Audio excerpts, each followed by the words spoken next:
What is the purpose of life, Naval? Everyone has to have their own answer to this question. So my answer is not necessarily correct. It's just valid for me.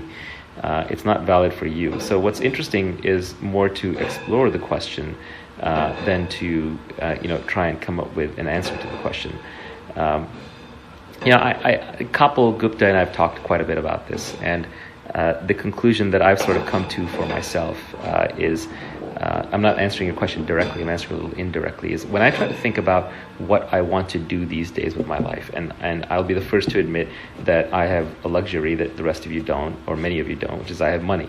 So I have a lot more options open to me. But I like to think that I would have still thought this way even if I didn't have money, which is, when I think about what I should do with my life, I kind of realize that none of it is going to matter in the end. In fact, one good mental construct, if everyone could stop with the questions for a sec, one good mental construct is that I think that everything I do in my life is going to be a failure.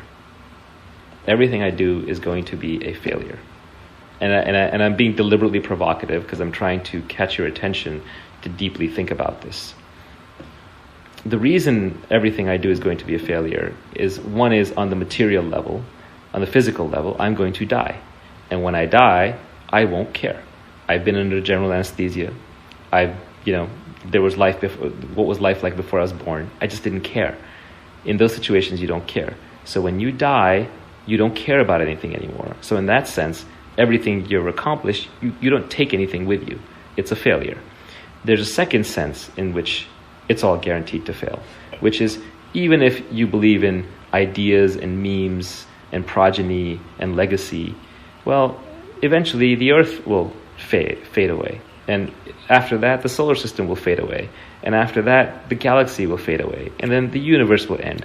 So nothing is forever. Nothing is permanent. So everything goes to zero eventually. So there's that sense of failure. And there's a third way of realizing that everything you do is destined to fail, which is just look at your own experience. Every time you do anything and you succeed, you're really happy about it. And then a year later, you're back to where you started. Sometimes even a day later, but best case a year later, you're mentally back to where you started. The same way, if you fail to do something or something goes poorly for you, you're miserable and unhappy, but within a few months or a year, you're back to your previous state mentally. So even when you succeed, you bank that success right away and you essentially fail. So everything I do in my life is guaranteed to fail. So now what should I do with my life? And the answer is only what I really want to do for its own sake. And that's the definition of art. So whether it's business, whether it's exercise, whether it's romance, whether it's friendship, whatever you're doing, I think the meaning of life is to do it for its own sake. It's to just do it because you love living it. There is no meaning beyond that. And ironically, when you do things for their own sake, that's when you create your best work. That's when it's art. That's when it's, that's when you create that's when you're gonna do your finest work. And so even if you're trying to make money, you'll actually be the most successful.